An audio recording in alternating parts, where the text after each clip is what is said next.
할렐루야, 아멘. 축복합니다.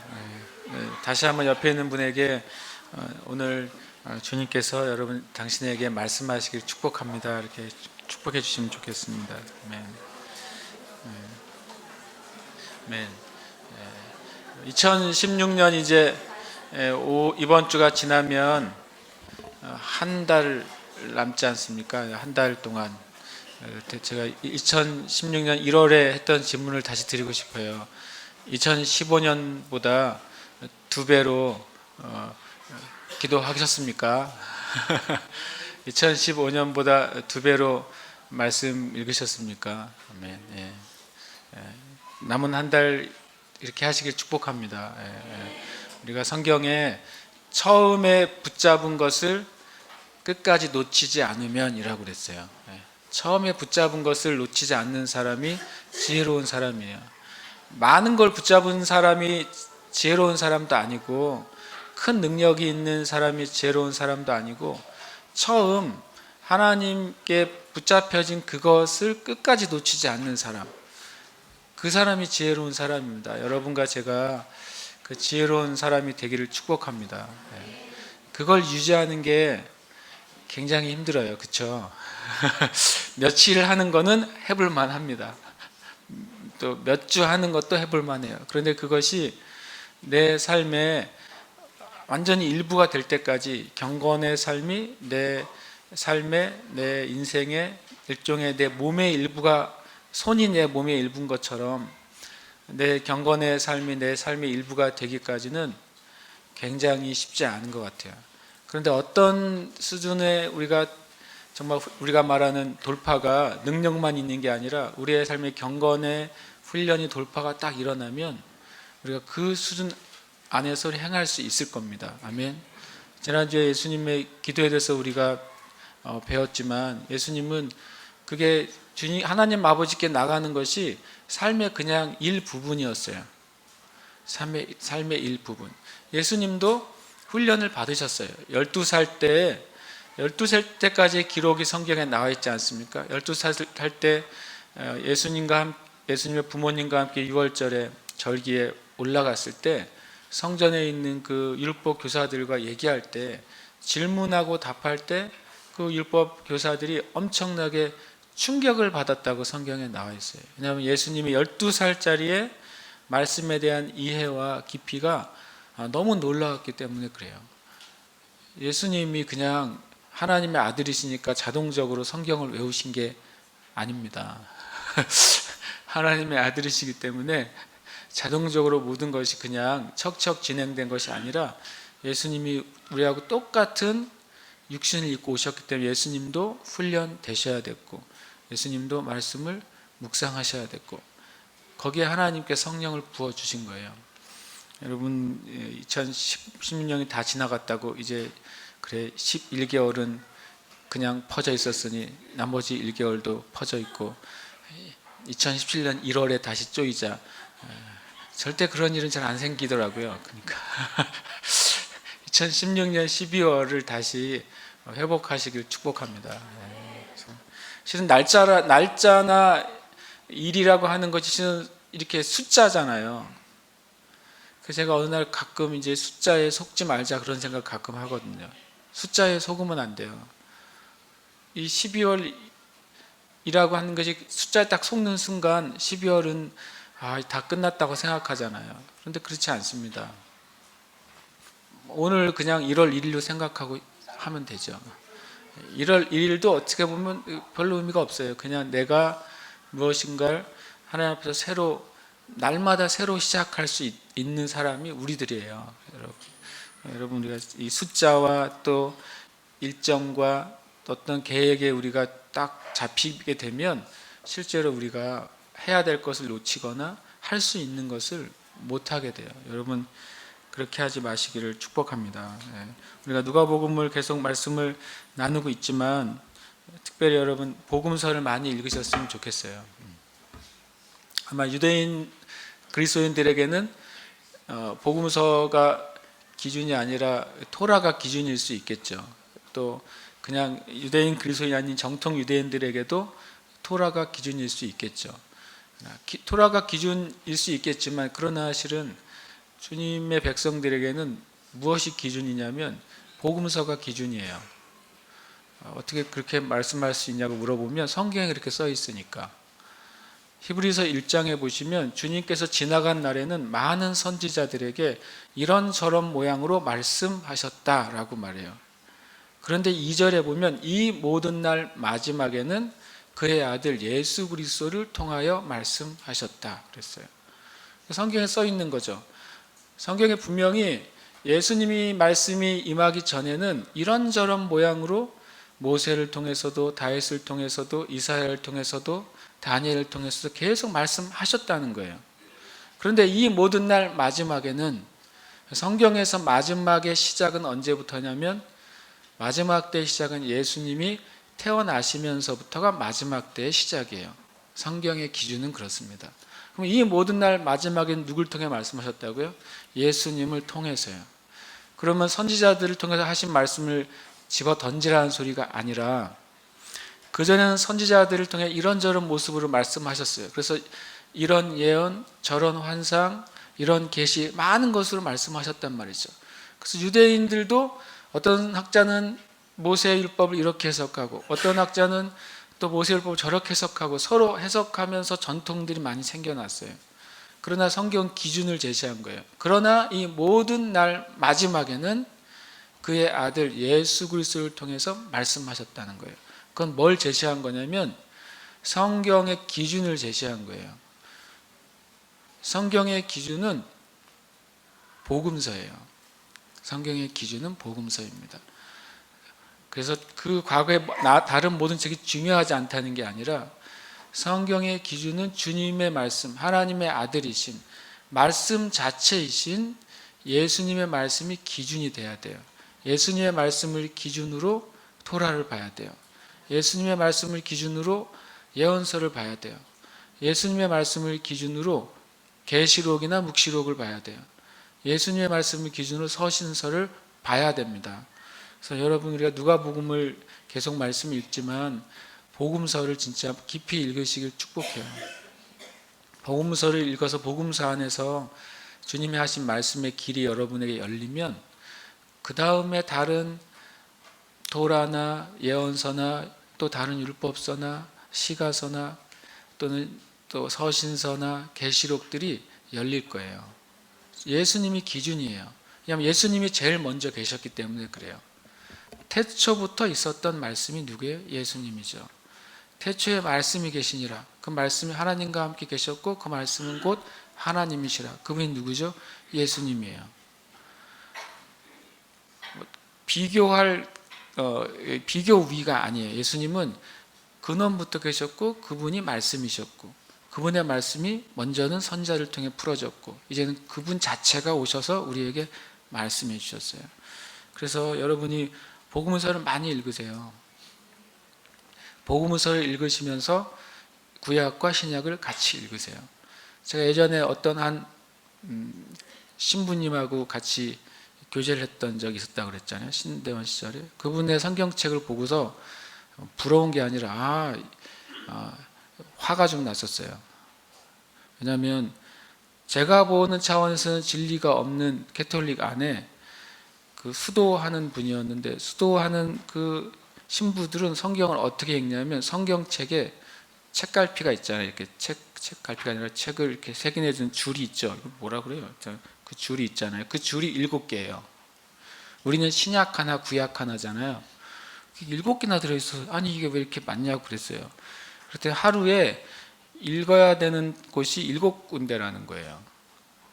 율법서 중에 율법서를 매일 순서대로 읽어야 되고 시가서나 잠언을 읽어야 되고 그 다음에 시편을 읽어야 되고 그 다음에 잠언이나 전도서나 아가서를 읽어야 돼요. 그 중에 하나. 그 다음에 뭐가 있어요? 예언서들 하나 읽어야 돼요. 그 다음에 복음서 하나 읽어야 되고 서신서 읽어야 되고 계시록 읽어요. 그걸 매일 순서 따라서. 우리는 뭐 하루 3장 그럴 때 이 캐톨릭의 수도사들은 하루에 7군데를 계속 평생 읽는 거예요. 내가 그거 보고 나서 제가 성경책에 안 쓰는 책들에 있는 걸 다 잘라가지고 제가 또 이것저것 많이 시도는 해보잖아요. 나는 8개 붙였어요. 7개 플러스 하나 더. 그 성경책에 옛날 거 있었는데 기분이 나쁘잖아요. 아니 내가 보기엔 진리가 없는 구원받기 거의 어려운 캐톨릭 안에 있는 그 수도사도 아직 7군데를 하루에 읽는데 말이야 굉장히 기분 나쁘잖아요. 나는 진리를 가지고 있고 그래서 8개를 붙여가지고 그때 한때 그냥 그 신대원 시절에 열을 올리면서 근데 너무 힘든 거예요. 이거 힘들다 인생이 찾아가면서 읽는 게 힘들었는데 그때 보면서 말씀을 내가 진짜로 사모하는가 그런 생각을 했던 적이 있어요. 그럼에도 불구하고 여러분에게 말씀드리지만 복음서를 진짜 많이 읽으세요. 어떤 말씀을 아주 잘 전한 어떤 목사님한테 누가 물어봤대요. 성경을 몇 번 읽었냐 그랬더니 성경 전체를 몇 번 읽었는지는 모르겠지만 신약은 한 400번 읽었다 그러고 그 중에 복음서는 더 많이 읽었다 그러더라고요. 그래서 우리 안에 주님의 말씀이잖아요. 예수님의 말씀, 예수님의 직접적인 말씀을, 예수님의 말씀을 듣고 가르침을 받았던 사도들에 의해서 적어진 말씀은 너무 중요합니다. 그게 마치 시소의 중간에 기준이 돼가지고 구약과 신약의 균형을 맞춰줘요. 그래서 서로를 알 수 있도록 도와줘요. 그래서 우리가 누가복음을 읽으면서도 우리 복음서를 많이 읽으시고 또 성경을 정말 많이 읽어야 됩니다. 주님이 그랬을 때 백성이 지식이 없어서 망한다고. 지식이 없어서 망해요. 그래서 우리가 그렇게 해서 망하면 안 되잖아요. 그리고 우리가 아는 것처럼 구약의 주님이 내가 어느 때가 되면 기근을 보내겠다고 그랬어요. 하나님이 적극적으로 보내시겠다고 기록되어 있어요. 근데 그 기갈이 뭐라고요? 양식이 없거나 물이 없는 기갈이 아니라 말씀이 없는 기갈이라고 그랬어요. 그거는 우리의 잘못이 아니라 주님이 그렇게 하시겠다고 말씀하셨거든요. 그래서 많은 남녀들이 그 양식을 찾다가 쓰러지게 될 거라고 말했단 말이죠. 지금이 기근이냐라고 제가 단정 지을 수는 없지만 지금 기근에 준한다는 생각을 가질 때가 있어요. 너무 많은 메시지들이 온 세상에 떠들고 있는데 그래서 더 헷갈리는 거예요. 그래서 제일 중요한 건 여러분과 제가 그 근본인 원천인 말씀을 읽는 거예요. 말씀을 깊이 읽어서 누군가가 메시지를 전할 때 그 말씀이 주님의 말씀과 같은가 아닌가를 우리가 분별할 수 있도록 지금 더더욱 그래야 돼요. 수만의 메신저들이 나타나고 있고 그 중에 주님이 세우신 종들도 있고 또는 온전히 진리에 세워지지 못한 중동들도 있어요. 그러려면 그걸 기준으로 삼으려면 서로 비교하면 될까요? 아닙니다. 그냥 성경을 우리가 깊이 여러분이 개인적으로 묵상해야 돼요. 성경은 원어로 읽을 수도 있고 영어로 읽을 수도 있지만 성령으로 읽어야 돼요. 진짜로. 원어를 배울 수 없고 영어를 배울 수 없는 저 제3세계에 있는 그냥 어떤 부족 언어로 된 성경책 하나만 가지고 있다고 생각해 보세요. 그분은 진짜 진리를 모를까요? 아닙니다. 성령님이 원저자이시기 때문에 사람의 부족함을 뛰어넘어서 성령님이 역사하세요. 그래서 우리는 성경을 우리에게 주어진 성경을 정말 깊이 읽어야 될 때예요. 그래서 우리가 흔들리지 않는 반석에 서야 될 때인 줄 믿습니다. 아멘. 오늘 말씀 같이 좀 보겠습니다. 누가복음 11장 14절에서 28절까지입니다. 제가 말씀 봉독해 드리겠습니다. 예수께서 한 말 못하게 하는 귀신을 쫓아내시니 귀신이 나가매 말 못하는 사람이 말하는지라 무리들이 놀랍게 여겼으나 그 중에 더러는 말하기를 그가 귀신의 왕 바알세불을 힘입어 귀신을 쫓아낸다 하고 또 더러는 예수를 시험하여 하늘로부터 오는 표적을 구하니 예수께서 그들의 생각을 아시고 이르시되 스스로 분쟁하는 나라마다 황폐하여지며 스스로 분쟁하는 집은 무너지느니라. 너희 말이 내가 바알세불을 힘입어 귀신을 쫓아낸다 하니 만일 사탄이 스스로 분쟁하면 그의 나라가 어떻게 서겠느냐. 내가 바알세불을 힘입어 귀신을 쫓아내면 너희 아들들은 누구를 힘입어 쫓아내느냐. 그러므로 그들은 너희 재판관이 되리라. 그러나 내가 만일 하나님의 손을 힘입어 귀신을 쫓아낸다면 하나님의 나라가 이미 너희에게 임하였느니라. 강한 자가 무장을 하고 자기 집을 지킬 때에는 그 소유가 안전하되 더 강한 자가 와서 그를 굴복시킬 때에는 그가 믿던 무장을 빼앗고 그의 재물을 나누느니라. 나와 함께 하지 아니하는 자는 나를 반대하는 자요 나와 함께 모으지 아니하는 자는 해치는 자니라. 더러운 귀신이 사람에게서 나갔을 때에 물 없는 곳으로 다니며 쉬기를 구하되 얻지 못하고 이에 이르되 내가 나온 내 집으로 돌아가리라 하고 가서 보니 그 집이 청소되고 수리되었거늘 이에 가서 저보다 더 악한 귀신 7을 데리고 들어가서 거하니 그 사람의 나중 형편이 전보다 더 심하게 되느니라. 이 말씀을 하실 때 무리 중에 한 여자가 음성을 높여 이르되 당신을 뵌 태와 당신을 먹인 젖이 복이 있나이다 하니 예수께서 이르시되 오히려 하나님의 말씀을 듣고 지키는 자가 복이 있느니라 하시니라.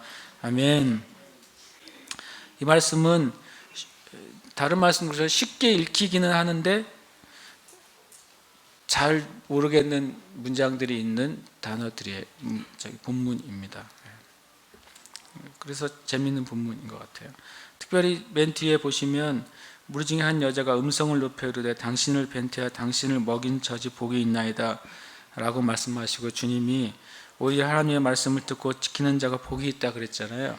그래서 언제 제가 누구한테 카톨릭 신자에게 이 성경 읽어봤어요? 네, 그랬어요. 그랬더니 뭔 소리네요. 아니 카톨릭에서는 성모 마리아가 하나님의 어머니잖아요. 아시죠? 성모 마리아 하나님의 어머니고 카톨릭 공의한 한 400년쯤에 회의해서 결정했어요.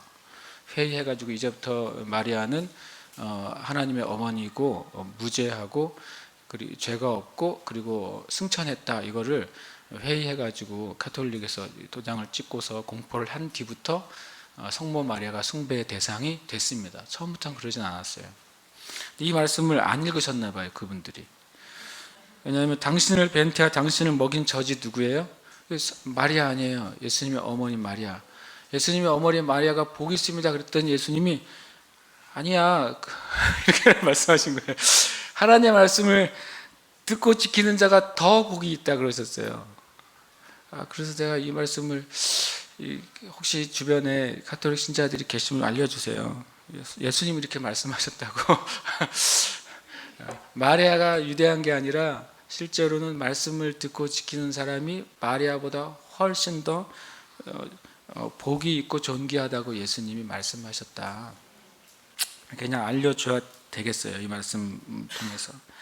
이제 예수님께서 14절에 보면 말 못하게 하는 귀신이라고 되어 있어요.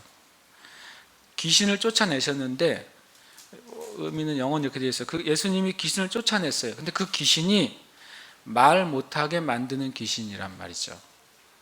그러면 그 귀신, 웃긴 표현이지만 그 귀신, 예수님이 쫓아내신 그 귀신은 말 못하게 만드는 귀신이에요. 그럼 그 귀신이 다른 사람에 들어가면 귀신이 뭐를 드러낼까요? 또 말을 못하게 하겠죠. 그건 무슨 의미를 가지고 있어요? 귀신마다 전공 분야가 있어요. 무슨 말인지 아시겠어요? 귀신마다 전공 분야가 있는 귀신이 있다고요.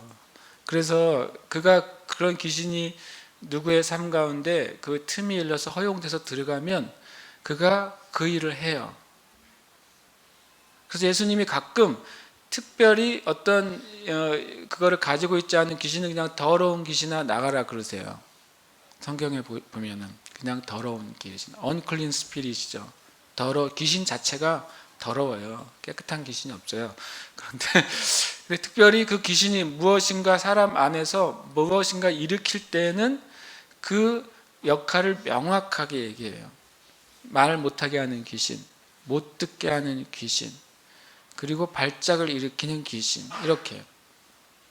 그 이유는 뭐냐면 모든 귀신이 전능하지 않기 때문에 그래요.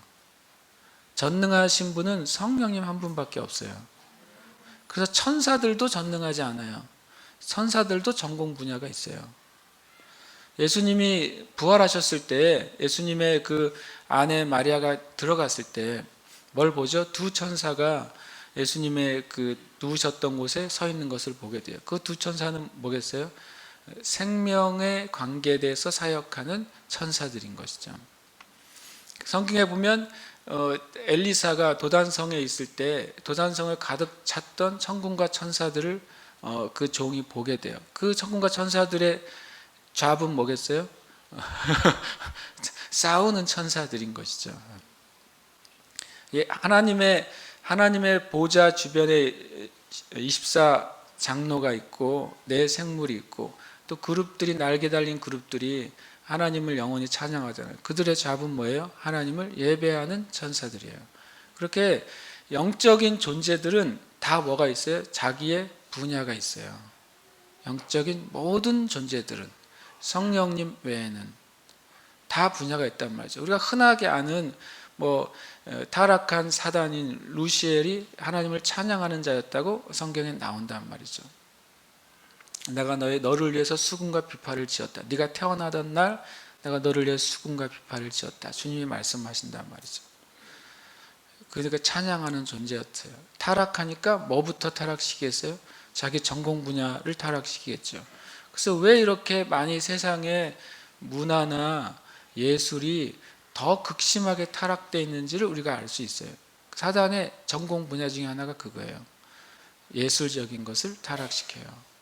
그리고 또 우리가 아는 가브리엘은 주님의 소식을 전달하는, 주님의 말씀을, 일종의 보면 예언의 영이나 마찬가지예요. 하나님의 말씀을 전달해줘요. 하나님의 뜻을, 하나님의 계시를 전달해줘요. 그 다음에 또 미가엘 천사장은 하나님의 천군의 대장이죠.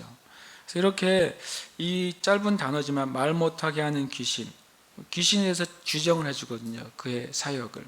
그래서 우리의 삶 가운데도 하나님이 여러분 가운데 사역하실 때에도 그것에 합당한 하나님의 종들, 주님의 종을 불꽃으로, 주님의 종을 바람으로 사용하신다고 그래요. 시편에. 그들을 보고 천사들이라고 그래요. 하나님의 천사들을 불꽃으로, 바람으로 사용하신다.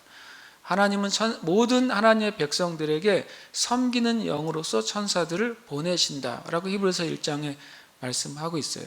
근데 그 천사들도 뭐가 있다고요? 전공 분야가 있어요. 그래서 여러분의 삶 가운데 하나님께서 여러분에게 주신 은사, 하나님이 여러분에게 주신 직임, 하나님 여러분에게 주신 달란트와 부르심에 합당한 하나님의 천사가 파송되어 있어요. 그래서 여러분의 사역을 돕는 거예요. 또 고린도 후서인가요? 어디에 보면은 너희가 천사들을 심판할 줄을 알지 못하느냐 이렇게 말씀하고 있어요. 굉장히 재미있는 표현이죠. 우리가 무슨 천사들을 심판해요? 성경에는 너희가 천사들을 심판할 줄을 알지 못하냐라고 말씀하죠. 그것은 뭐냐면 우리가 하나님 나라에 갔을 때 우리가 천사들을 벌 준다는 의미가 아니라 천사들은 구원받은 하나님의 상속자를 위해서 보내심을 받았다고 히브리서 1장에 말씀하고 있어요. 그런 보내심을 받았잖아요. 보내심을 받은 천사들은 누구와 함께 이 땅 가운데 있겠어요? 구원을 받은 하나님의 백성들과 함께. 그들이 어느 때까지 같이 있겠어요? 그들의 이 땅의 생명을 다할 때까지. 그러면 천사들이 사역을 잘한다는 것은 뭐예요? 자기들이 사역을 마음대로 한다는 거예요? 아닙니다. 하나님의 백성들이 주님을 위해 살아가는 삶을 돕는 것이 천사들의 임무예요. 그러면 그 임무를 잘했느냐 못했느냐를 우리의 삶을 통해 천사들이 판단을 받을 거라는 거예요. 그렇게 성경은 놀랍게도 하나님의 백성들과 하나님의 종들의 천사들과 관계를 얘기해줘요. 마찬가지로 사단인 마귀가 하나님의 백성들의 부르심이나 삶을 어떻게 하려고 하겠어요? 방해하려고 하겠죠. 마음에 드는 표현은 아니지만 가끔 만화에 보면 여기 생각이 돌아갈 때 천사 한 명 나타나고 마귀 한 명 나타나잖아요. 그거는 마음에 들지 않은 표현은 아니지만 그것은 영적인 세계의 실제예요. 왜냐하면 우리 육체인 한 사람을 두고 하나님의 영도 우리를 통해 일하시길 원하세요. 근데 마찬가지로 마귀들도 우리의 육체를 다스리고 지배해서 하나님의 일을 망치기를 원한단 말이죠. 여러분이 그걸 생각하셔야 돼요. 여러분의 삶 가운데 마귀도 여러분을 원해요. 인기가 좋아요, 아주. 그리고 성령님도 여러분을 정말 원하세요. 하나님의 아름다운 일이 여러분의 삶을 통해 나타나길 원한단 말이죠. 근데 놀랍게도, 정말 놀랍게도 선택권이 우리에게 있어요. 우리가 누구를 웰컴하느냐 하는 거예요. 누구를 진리 안에서 누구를 내가 내 삶에 받아들이기를 원하느냐고 하는 거예요.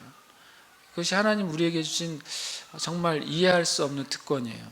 차라리 그 특권을 안 주시고 자동적으로 성령님이 역사하시도록 그렇게 우리를 만들었으면 좋겠는데, 하나님 우리에게 이해할 수 없는 특권을 주셨어요. 하나님의 사랑이죠. 사랑 때문에 우리가 얻은 특권이에요. 사랑 때문에 얻은 특권을 방종하는 데 쓰지 마시길 축복해요. 하나님의 사랑으로 우리에게 주신 그 자유로운 선택의 특권을 죄에 사용하지 마시기를 축복합니다. 아멘. 이 사람이 어떻게 귀신 들렸는지는 성경에 나와 있지 않아요. 그러나 그냥 예수께서 한 말 못하게 하는 귀신을 쫓아내자마자 어떤 현상이 나타났어요? 그 사람이 말하기 시작했어요. 이게 이제 발단이 됐어요. 이 오늘의 이야기는, 스토리는 이 한 사건이 터졌어요. 터지니까 세 가지 반응이 나타났어요. 사건은 하나인데 반응은 세 가지예요. 첫 번째, 무리들이요. 무리들은 어떻게 했어요? 엄청 놀랐어요. 생각이 없어요. 이분들은 그냥 놀래요. 그냥 몸이 반응을 해요. 엄청 놀랬더라 이러고 생각은 있었겠죠. 그러나 성경은 1차적인 반응, 굉장히 놀라고 신기했어요. 두 번째 반응이 뭐냐면 15절에 보면 그 중에 더러는 몇몇 사람은 뭐라고 말했냐면, 저거 예수가 저 사람 쫓아내고 말을 한 거는 귀신의 왕 바알세불을 힘입어서 귀신을 쫓아낸다 라고 하는 거죠. 우리나라의 사자성어는 이이제이라, 오랑캐로서 오랑캐를 쫓아낸다 이러거든요. 비슷한 말이에요. 귀신으로 귀신을 쫓아낸다. 그 지금 우리도 하고 있잖아요. 무당들이 그 짓을 하고 있는 거잖아요. 무당들이 뭘 하냐면 귀신을 쫓아내요. 그래서 무당이 치유할 수 있어요. 어떻게 해요? 귀신을 쫓아내고 자기 귀신 집어넣는 거죠. 서로 바꿔치기 할 뿐이지 치유해 주는 게 아니에요. 무당들이 그 일을 하고, 용한 무당은 그 짓을 잘해요. 그래서 사람들이 볼 땐 진짜로 치료하는 무당, 영험한 무당 같아요. 이 말, 귀신의 왕 바알세불을 힘입어 귀신을 쫓아낸다고 하는 것, 이것이 이교도들 안에 있었던 행위예요. 하나님을 떠난 그 사마리아인들 안에서 있었던 행위예요.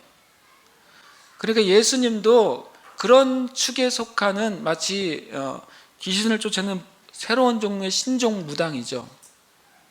그렇게 예수님을 판단했어요. 귀신의 왕 바알제불, 베엘제불 이렇게 되어 있는데, 바알제불은 파리의 왕이라는 뜻이에요. 프랑스 파리가 아니라 하고 나는 파리 대왕이라는 뜻이에요. 바알제불이. 그럼 파리가 어디 위에 앉아요? 맞아요. 그래서 실제로 똥 위에 앉은 파리의 대왕이라는 뜻입니다. 바알제불. 그러면 바알제불이 누구한테 들어가면 어떤 존재예요?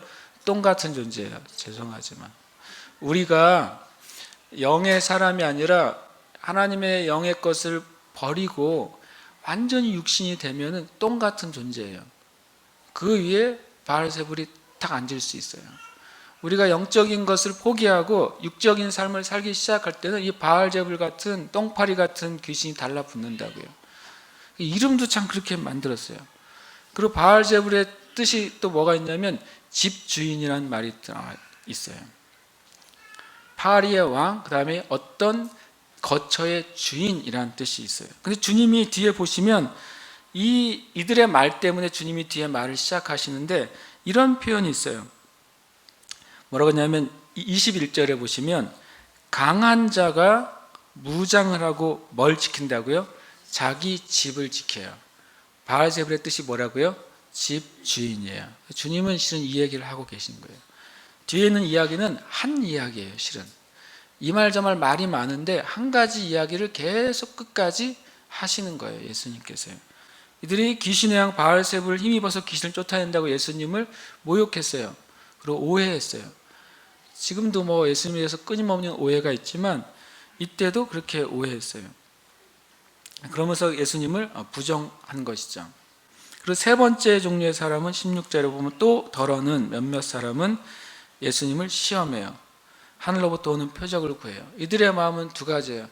그거는 가끔 당신이 메시아라고 사람들이 얘기하는데, 당신이 메시아라고 하는 표시는 그냥 병자를 고치거나 귀신을 쫓아내는 것 가지고는 부족합니다 라고 말하는 거예요. 당신이 정말 그라면, 그 선지자 또는 메시아라면 하늘로부터 오는 어떤 표시가 있어야 당신이 하나님의 종이라는 걸 증명할 수 있지 않느냐라고 말하는 거죠. 주님이 하신 것에 대해서 자기가 부족하다고 여기는 거예요. 이들이 누구를 기다립니까? 성경적으로 보면은 모세가 말했어요. 나와 같은 선지자를 하나님께서 보내실 것이다. 너희는 그의 말을 들으라 그래요. 모세가. 그 사람들 안에, 유대인들 안에는 그 모세가 말한 선지자, 모세처럼, 모세는 이스라엘 백성에 율법을 준 선지자잖아요. 모세처럼 그렇게 새로운 법을 줄 그 선지자가 누구인가를 간절하게 기다려요. 두 번째로는 이 이사야 선지자를 통해서 오실 메시아, 오실 것이라고 예언된 메시아를 간절히 기다려요. 근데 그들의 생각에는 그 선지자나 메시아에 대한 모델이 첫 번째가 누구냐면 엘리야예요. 엘리야는 하늘로부터 표적을 내렸어요. 불을 내렸어요. 그래서 하나님을 증명해냈어요. 그리고 엘리야는 정말 놀랍게도 안 죽었어요. 하늘로 올라갔잖아요. 그래서 유대인들의 사상은 뭐가 있냐면 모든 사람은 죽어야 돼요. 그죠? 근데 안 죽은 사람이 둘이 있어요. 에녹하고 엘리야가 안 죽으셨어요. 그래서 그들에게 뭐라고 생각하냐면 그들이 다시 올 거라고 생각해요. 그래서 그렇게 예언하는 분들은, 또 그렇게 이해하는 분들은, 모세 유대인들의 개념을 가지고 예언하는 분들은, 이해하는 분들은 계시록에 마지막에 두 선지자가 임할 거라고 할 때 그 두 선지자를 에녹이나 엘리야로 보기도 합니다. 실제로 에녹과 엘리야가 올 거라고 보는 해석도 있어요. 재밌는 분들도 많아요. 그리고 또는 에녹이나 엘리야 같은 하나님의 종이 일어날 거라고 계시록의 말씀을 해석하기도 합니다. 성경에는 에녹이 다시 오거나 엘리야가 육체의 모습으로 다시 올 거라고 말한 적은 없습니다. 성경에는. 그래서 그것은 아닙니다. 그래서 하늘로부터 예수님을 시험했어요. 당신이 정말 하나님이 보내신 종이라면, 당신이 혹 메시아라면, 혹 당신이 모세가 하나님께서 보내겠다고 한 그 선지자라면, 그러면 하늘로부터 표적을 보여줘야 내가 믿겠다고 하는 거예요. 그래서 우리 안에 이렇게 다 반응이 있는 거죠. 어떤 사람은 그냥 주님이 하신 일에 놀라기만 해요. 그거 그냥 감정적 반응, 그냥 직접적 반응이 끝이에요. 어떤 사람은 주님을 의심해요. 주님께로부터, 하나님께부터 온 것에 의심해요. 어떤 사람은 주님이 하시는 것을 자기의 기준으로 판단해요. 여러분과 제가 다 그렇게 하지 않기를 축복해요. 우리는 주님이 말씀하신 것을 받는 삶이 돼야 돼요. 그러면 주님이 원하시는 답, 그 답은 뭘까요? 답은 놀랍게도 주님의 말씀이 숨겨져 있는데 그게 23절이 답이에요. 그것을 더 나눠야 되겠어요. 주님이 이 세 가지 반응을 보셨어요. 한 사람은 그냥 놀라기만 했고, 어떤 사람들은 그 마음에 저는 바알세불을 힘입어서 귀신 들려가지고 귀신을 쫓아낸 거라고 의심하고, 어떤 사람들은 저거 가지고는 부족해, 진짜 저가 하늘께로 온 자라면 하늘로부터 불이 내리거나 무슨 표적이 있어야 돼, 엘리야처럼 하늘을 닫거나 열거나 하늘에서 불이 내거나 이런 표적이 있어야지 라고 하는 것을 주님이 보시면, 그 다음에 뭐라고 말씀하시냐면 17절에 보면 예수께서 그들의 생각을 아시고 그렇게 말씀하셨어요. 그들이 가지고 있는 생각을 아시고, 첫 번째 이야기는 뭘로 끝내시냐면 스스로 분쟁하는 나라마다 황폐하여지며 스스로 분쟁하는 집은 무너지느니라 그래요. 갑자기 주님이 집 얘기를 하시는 거예요. 집에서 다음에, 여기선 집이죠. 그러면 18절은 집이 뭘로 바뀌어요? 나라로 바뀝니다. 그렇죠? 너희 말이 내가 바알세물을 힘입어 귀신을 쫓아낸다 하니 만일 사탄이 스스로 분쟁하면 그의 나라가 어떻게 서겠느냐. 주님은 처음에 근본적인 원칙, 어떤 집이 나라나 집이 분쟁하거나 서로 싸우기 시작하면 절대로 무너지게 될 것이다 라고 말해요. 그러면서 18절엔 그걸 중심을 집에서 나라로 바꾸세요. 그러면서 사단이 스스로 분쟁하면 사단의 나라가 어떻게 서 있을 수 있겠느냐. 만약에 내가 그런 식으로 바알세불 쫓아하면 이 사단의 나라가 혼돈이 일어날 것이고 무너져 내릴 것이다 라고 말해요. 근데 실제로 구약 가운데는 사단의 나라 가운데 이런 분쟁이 일어나서 무너져 내린 적이 여러 번 있어요. 하나님의 백성을 쳐들어왔다가 주님께서 그들을 혼란케 하시니까 서로 죽였다고 말을 해요. 서로 복병이 일어나서 죽였다고 말하는 구절이 구약에 여러 번 나와요. 그러니까 이 마귀의 나라는요, 서로 사랑하지 않습니다. 블라시보 책 읽어보셨습니까?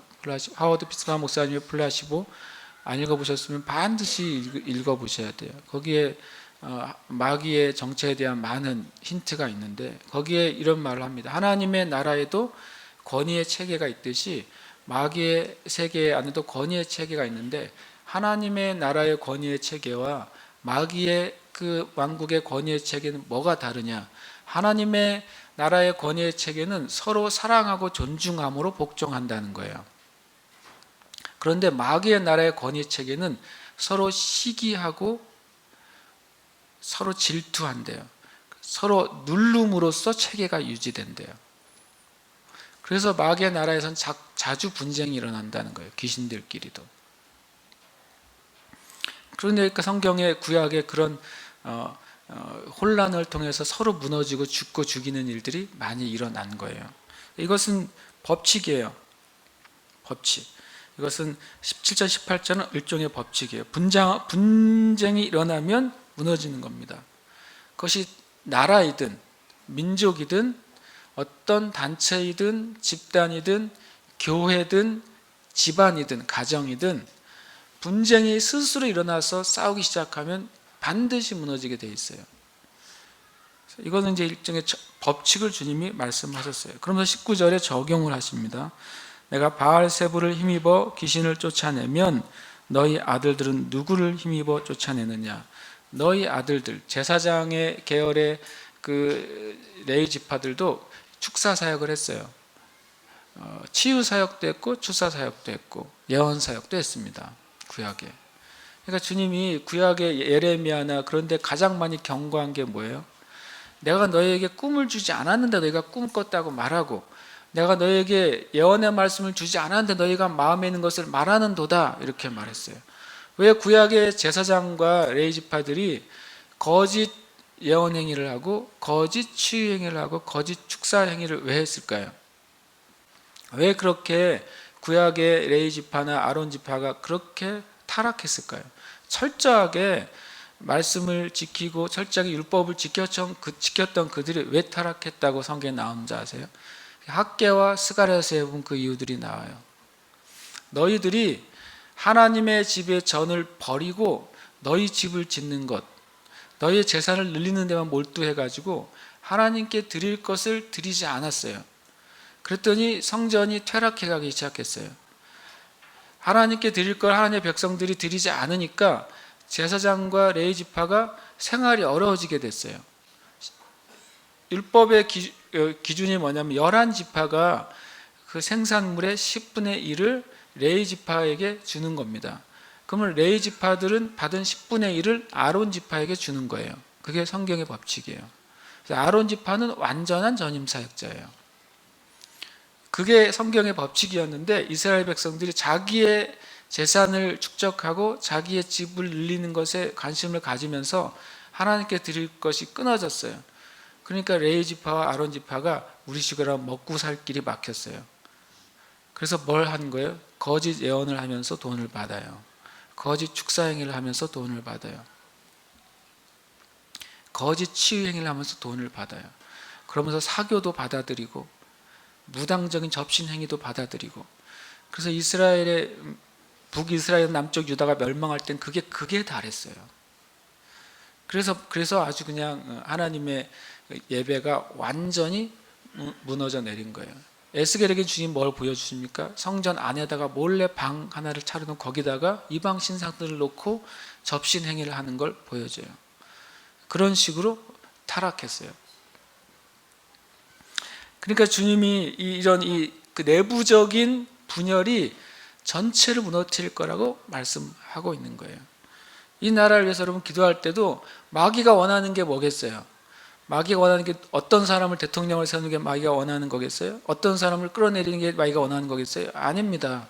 마귀가 원하는 거는 하나님이 세우신 대한민국 안에 스스로 분쟁하게 만들어서 무너지고 부서지기를 원하는 거예요. 그게 마귀의 원함이에요. 그것은 대원칙이니까. 어디에나 속하는 대원칙이에요. 여러분, 우리 안에 그래서 이 주님이 주신 말씀을 우리가 보면서 좀 기도해야 되겠어요. 이 나라의 마귀가 원하는 것은 멈추고 하나님의 질서가 회복되고를 우리는 기도해야 될 것입니다. 그러면서 20절에 주님 자신에게 이 법칙을 적용시켜요. 그러나 내가 만일 하나님의 손을 힘입어 귀신을 쫓아낸다면 이라고 되어 있어요. 내가 귀신을 통해서 쫓아내지 않고 진짜로 예수님 말 내가 지금 한 일, 그 벙어리 들리게 한 귀신을 쫓아낸 것이 하나님의 손, 하나님의 손의 원어의 의미는 하나님의 이름이라고도 되어 있어요. 하나님의 이름엔 하나님의 능력이 나타나기 때문에 그래요. 하나님의 손을 힘입어 귀신을 쫓아낸다면 뭐가 임했다고요? 하나님의 나라가 이미 임했다고 말하고 있어요.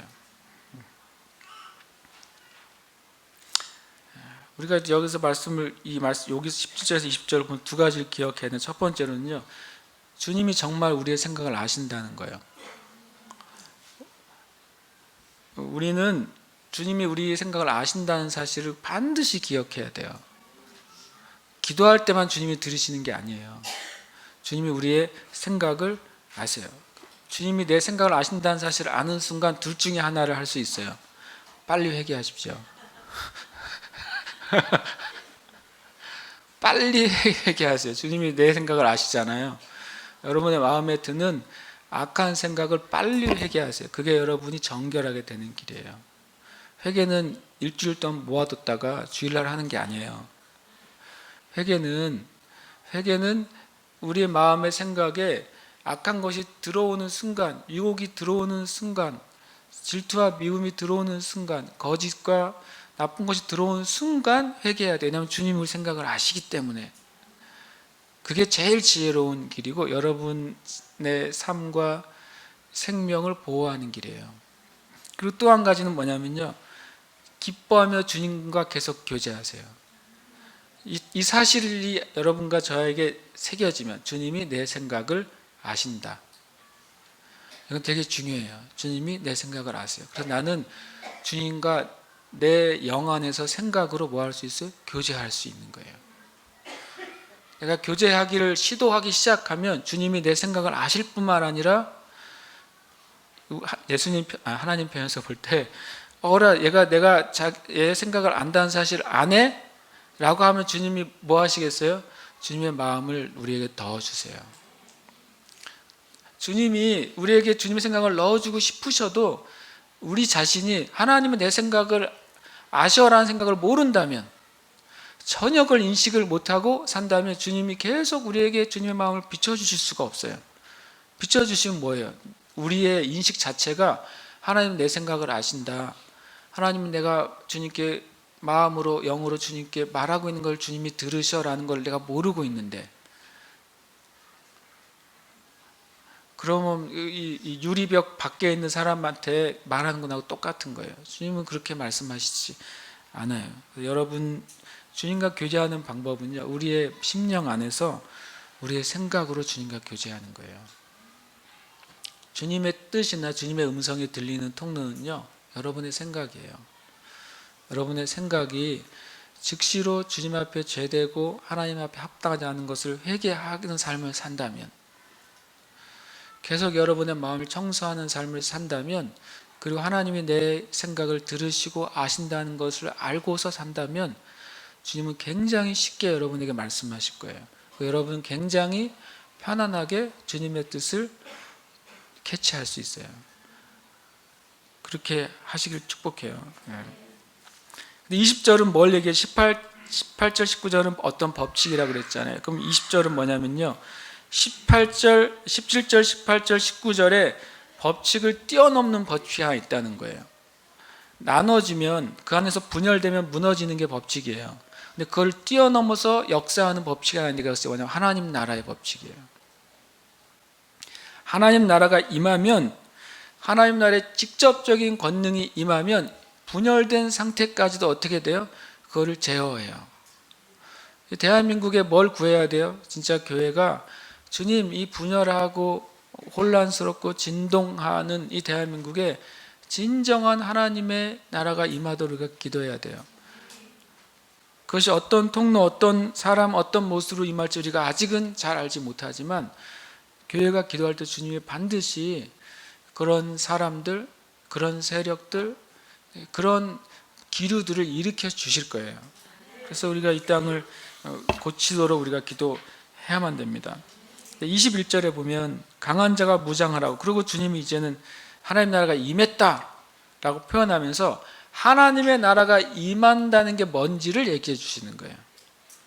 하나님의 나라가 임한다는 게 뭐예요? 그러면 다른 성경에서 주님이 다른 얘기를 하신 게 있어요. 그러니까 여기서 하나님의 나라가 임하였다, 뭐라고 말씀하셨어요? 그 전에 보면 20절에 보면 만일 내가 만약 하나님의 손을 힘입어 귀신을 쫓아낸다면 뭐가 임했다고요? 하나님 나라가 임했다고 표현했어요.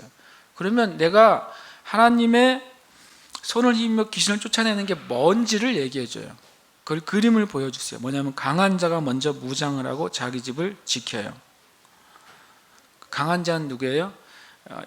14절에 나오는 귀신과 또는 15절에 나오는 바알세불과 같은 존재예요. 누구보다 강해요? 사람보다 강해요.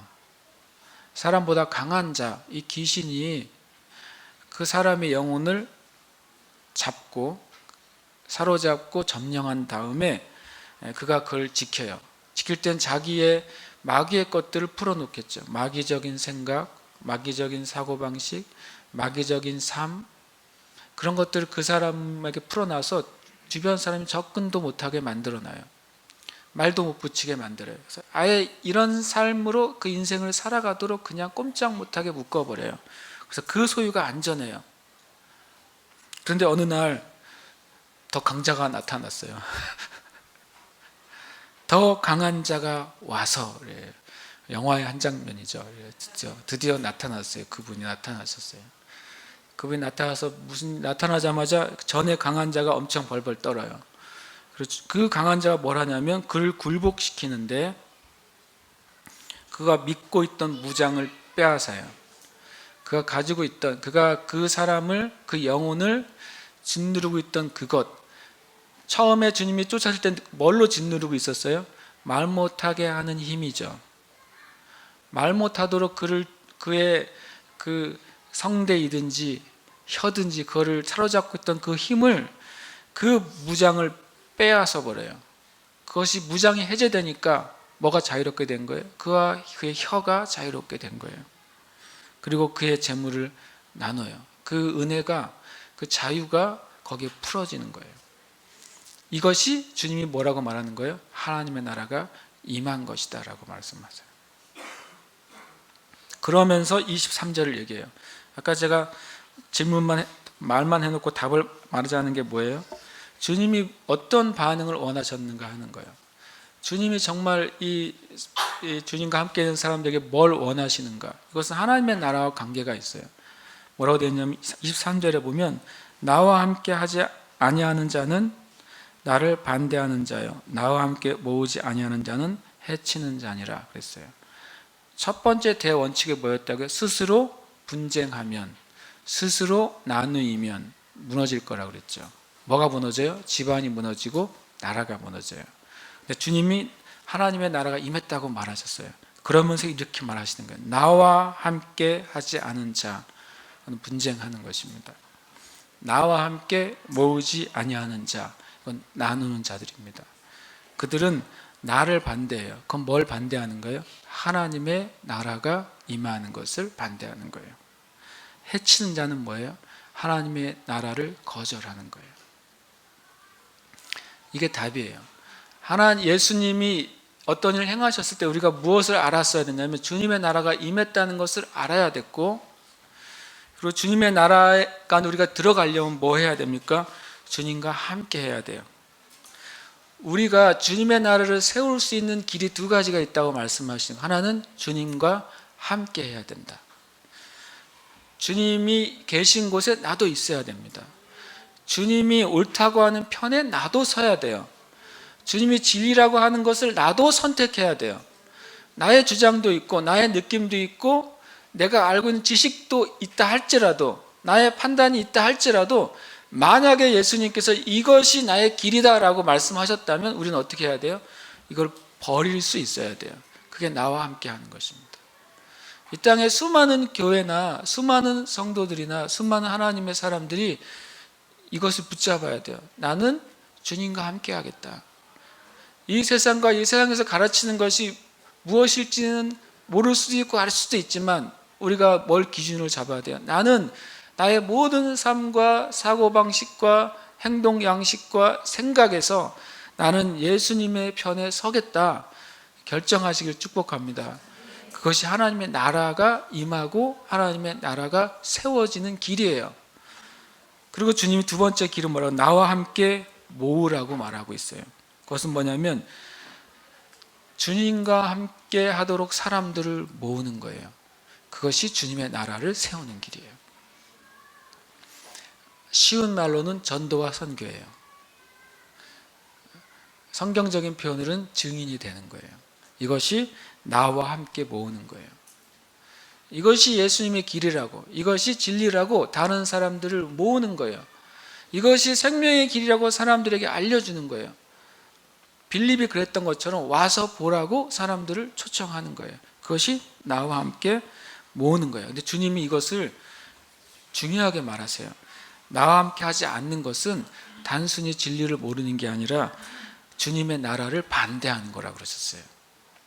나와 함께 모으는 일에 참여하지 않는 자는 실은 주님의 나라를 해치는 자라고 말씀하신 거예요.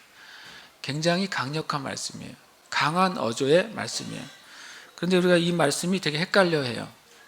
어디서는 나와 함께 하지 않아도 괜찮다고 말씀하셨는데, 그건 뭐냐면 그가 하는 일이 주님께 속한 것인지 아닌지 잘 모르는 사람들이 주님의 일을 할 때 그걸 두라고 말씀하셨어요.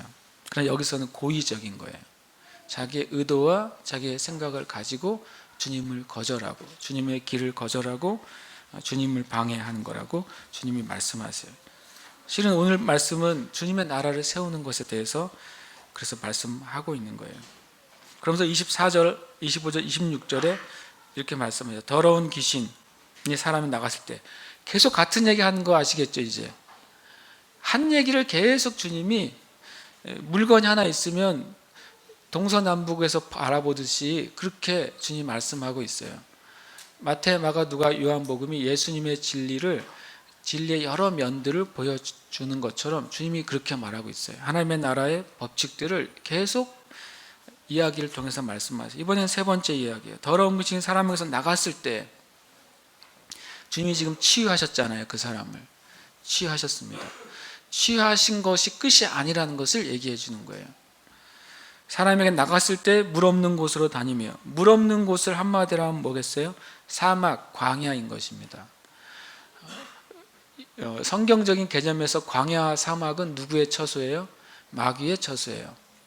예수님께서 성령님에게 이끌리셔서 사막으로 나가셨어요. 광야로 나가셨어요. 뭐 받으러요? 시험 받으러. 누구에게요? 마귀에게. 영적인 개념으로 광야나 사막은 마귀의 처소예요. 물이 없는 곳이에요. 하나님의 은혜와 생명이 없는 곳, 그것이 광야예요. 가인이 살인했을 때 받은 저주가 뭐예요? 네가 광야의 사람이 될 거라는 거예요. 이스마엘이 하나님께 받은 말이 뭐예요? 너가 광야의 사람, 들 사람이 될 것이다 라고 하는 거예요. 그것은 실은 실제적인 영적인 저주나 마찬가지예요. 그래서 그가 물 없는 곳을 다니며 자기가 원래 있던 장소를 다니면서 쉴 곳을 찾았는데 없어요. 없으니까 뭐라고 말합니까? 내가 나온 내 집으로 돌아가리라 이렇게 말해요. 이렇게 말 안 해줬으면 좋겠는데, 뭐 당한다면 다시 안 돌아왔으면 좋겠는데 내 집으로 돌아가리라 이렇게 말해요. 왜냐하면 이 마귀는 떠도는 존재이기 때문에 어딘가 거처를 원해요. 여러분 거라사 광인의 이야기를 아시죠? 광으로부터 나오니까 뭘 주님께 요구해요? 돼지에게라도 들어가고 싶다 그러는 거예요. 돼지에게 들어가서 몰살했어요. 그러면 그 귀신에 거하는 처소가 그림상으로는 뭐가 돼요? 그 몰살한 그 호수가 되는 거예요. 거기서 뭘 노리겠어요? 틈을 노리는 것이죠. 또 누군가를 점령하고 누군가에게서 그 안에 들어갈 대상들을 기다리는 것이죠. 근데 가서 보니까 그 집이 청소되고 수리됐어요. 실제로 집이 깨끗해지고 아주 이쁘게 꾸며졌다고 말하는 거예요. 아주 좋죠. 그러니까 주님이 뭐라고 말하냐면 이것을 이렇게 말하는 거예요. 사람들이 예수를 믿었을 때 또는 치유가 됐을 때 또는 축사가 일어났을 때 그 상태에 무지 만족한 거예요. 병이 나은 그 상태, 귀신 들렸다가 정상이 된 그 상태, 문제가 엄청나게 문제가 있다가 하나님의 은혜로 문제가 해결된 그 상태, 재정적인 압박에 시달리다가 재정이 갚아진 그 상태, 관계가 엉망이다가 맨날 싸우다가 이제 서로 멈추고 사랑하게 된 그 상태. 사람들은 100이면 100 그 상태로 주님께 영광과 찬양을 올려드리고 끝이에요. 왜냐하면 청소되고 아름답게 단장이 됐어요. 그런데 주님은 뭐라고 말하면 그것만으로는 안 된다는 거예요. 우리는 어떤 변화만을 추구해서는 안 돼요. 그리고 변화를 주님의 나라가 임한 결과라고 착각하면 더 안 돼요. 왜라고 말씀하시면 주님이 26절에 보면 이에 가서 저보다 더 악한 귀신 7을 데리고 들어가서 거하니 그 사람의 나중 형편이 전보다 더 심하게 됐다고 말해요. 마태복음 12장 45절은 같은 본문에 한 줄이 더 더해져 있는데 이렇게 말합니다. 이에 가서 더 악한 귀신 7을 데리고 들어가서 거하니 그 사람의 나중 형편이 전보다 더욱 심하게 되느니라. 이 악한 세대가 또한 이렇게 되리라 이렇게 말씀하셨어요. 이 세대가 그렇게 될 거라는 거예요. 주님의 나라가 임하였어도 이런 일이 벌어질 수 있다고 주님이 말씀해요. 그러면 변화만을 추구하는 삶에서 어떻게 벗어나느냐? 그게 이제 뒤에 나오는 거죠. 이 말씀을 하실 때 주님 이 말씀하셨어요. 더 심하게 될 거야. 마태복음 12장에서는 이 세대가 그렇게 될 거다라고 선포하셨어요. 그때 한 여자가 말합니다. 음성을 높여 이르되 당신을 뵌 태와 당신을 먹인 젖이 복이 있습니다 라고 말을 했어요. 예수님 안에 일어나는 일을 보는 거예요. 예수님 안에 일어나는 일이 진리가 선포되고 예수님 안에 일어나는 일이 병자가 치유되고 예수님을 통해 일어나는 일이 귀신들이 나가기 시작했어요. 그러니까 당신을 뵌 태와 당신을 먹인 전이 복이 있습니다 라고 예수님께 찬양을 돌렸죠. 그건 잘한 거예요. 근데 주님이 뭐라고 말씀하시면 오히려 하나님의 말씀을 듣고 지키는 자에게 복이 있다. 이 말이 뭐예요? 나에게 일어난 이 일뿐만 아니라 너희가 하나님의 말씀을 듣고 지킨다면 너에게 무엇이 임할 거라는 거예요? 하나님의 나라가 임할 것이다. 그가 더 복이 있을 것이다. 주님에게만 이러한 일이 일어나지 않을 거라고 실은 말씀하시는 것입니다. 우리의 삶 가운데 우리의 귀신이 다시 돌아오는 것, 그리고 더 나쁘게 되는 것, 세대가 더 나쁘게 되는 것, 때로는 구원이 먼저 임한 지역과 민족과 나라에게 나중에 나쁘게 되는 경우가 있어요. 지금 현상적으로 봤을 때는 일본이 그런 상황이죠. 그러나 주님이 일본을 바꾸시겠죠. 일본이 대한민국보다 100년 이상 복음이 먼저 전해졌고 우리나라의 순교자의 몇 배의 순교자를 냈습니다. 일본은. 우리보다 훨씬 더 많은 순교자들이 막부 시대나 그 뒤의 시절에 끊임없이 순교를 당했어요. 침묵이라는 소설책 읽어보셨습니까? 거기에 보면 정말 잔인하게 정말 야비하게 수많은 일본 사람들이, 일본 형제들이 순교를 당했어요. 얼마나 잔인하게 순교를 당했냐면 이런 거예요. 침묵 혹시 읽어보신 분 없으세요? 침묵에 보면 주인공이 있어요. 주인공이 예수님을 믿어요. 예수님 믿는 하나님의 사람이에요. 그런데 이 사람을 예수님을 거부하기 위해서 어떻게 하냐면 이 사람을 고문하거나 신문하지 않습니다. 예수 안 믿는 아무나 잡아와요. 그리고 예수 믿는 내 앞에서 예수 안 믿는 사람을 고문하고 죽여요. 네가 예수를 부인하면 저 사람 살려주겠대요. 그래서 이렇게 말합니다. 너는 예수를 믿어서 고문받는 것도 견딜 수 있고 죽는 것 영광스럽게 생각하지만 저 사람은 무슨 죄냐? 저 사람은 예수도 안 믿어. 그런데 예수 믿는 너 때문에 지금 죽어. 이렇게 말하는 거예요. 야비하죠. 그게 일본에 일어났던 순교의 일들이에요. 그래서 많은 일본의 그리스도인들이 그것까지도 감수하면서 믿음을 지켰어요. 얼마나 큰 순교 역사가 일본 안에 있었는지 몰라요. 그런데 하나님 은혜가 있었어요, 일본에. 근데 지금 어떻습니까? 지금은 표면적으로는 훨씬 더 악하게 되어 있어요. 물론 믿음을 지키는 하나님의 사람들이 있고 지금 젊은 세대 가운데 동일본 대지진 이후에 수많은 젊은 세대들이 지금 일어나고 있어요. 그러나 더 악하게 됐죠. 그것을 지키지 못했을 때 이 말씀 그대로 나중 형편이 더 나쁘게 됐었어요. 그러나 주님이 말씀하시는 거예요.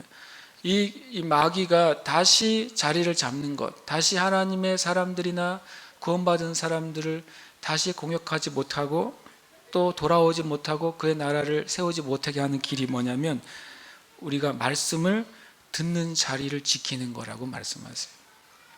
오히려 하나님의 말씀을 듣고 지키는 자가 복이 있다고 말씀하시는 거예요. 그건 두 가지죠. 말씀을 듣는 자예요. 우리의 삶 안에 내 삶의 자리가 주님의 말씀을 듣는 자리가 있느냐는 거예요. 그것을 있을 때는 그 사람의 청소되고 정돈된 그의 심령에 주님의 말씀이 채워지게 돼요. 그러면 마귀가 들어오고 싶어도 7마귀가 아니라 70마귀를 끌고 오고 싶어도 발을 못 들여놓겠죠. 주님의 진리가 있을 땐 절대로 그렇게 할 수가 없는 거예요. 그것은 그 사람이 마귀하고 싸울 문제가 아닌 거죠. 그냥 진리가 그 안에 있으면 마귀가 돌아올 수 없어요. 그리고 말씀을 지키는 자, 말씀을 지키는 것은 단순히 마귀가 들어오지 못하는 수준이 아니라 마귀의 나라를 뺏는 삶이에요. 마귀를 공격하는 삶은 말씀을 지키는 거예요. 여러분과 제 안에 이 세대하고도 너무나도 적용이 되는 것 같아요. 우리가 뭘 해야 될까요? 주님의 사람들이 하나님의 나라에 집중해야 돼요. 하나님의 다스림을 지금 내 안에 허락해 주세요. 하나님의 다스림 내 안에 온전히 임할 때 내 안에 있는 악한 것, 더러운 것도 나가겠지만 내 육신의 연약함과 질병까지도 견디지 못할 것입니다. 하나님의 나라가 우리의 가정과 교회 가운데 임할 때 어둠의 어떤 흔적도 견딜 수가 없을 거예요. 왜냐하면 그것이 법칙이니까. 그건 그냥 법칙이에요. 이 온 우주의 법칙이에요. 우리가 함께 이 시간 기도합시다. 기도할 때 하나님 우리 안에 주님 말씀하신 것 위에 우리가 정말 서기를 원합니다. 우리가 단순히 주님 무슨 일을 행하시나 궁금한 자들도 아니요. 주님의 하시는 뜻이 나하고 다른가 같은가 그거를 내가 비교해 보는 자도 아니요. 오직 내가 구하는 것은 주님 하나님의 나라가 내 삶에, 하나님의 나라가 우리 가정에, 하나님의 나라가 이 제주와 제주 땅 안에 있는 교회들에게 주님 임하기를 간절히 원합니다. 그래서 모든 그동안 강한 자라고 여겼던 그들의 모든 다스림이 완전히 쫓겨나가고 그가 무장했던 모든 일들, 현상들, 그것이 질병이든 귀신 들림이든 대대로 물려오는 저주든 계속되는 실패이든 마음의 우울감이든 슬픔이든 그것이 무엇이든지 하나님 나라가 임할 때 그것이 쫓겨나고 무장 해제될 것입니다. 지금 함께 합심해서 기도할 때 주님 하나님의 나라를 우리에게 온전히 임하여 주시옵소서. 주님 예수님을 다시 한번 갈망합니다. 함께 기도하시겠습니다. 하나님 아버지 주님께 다시 한번 나아갑니다.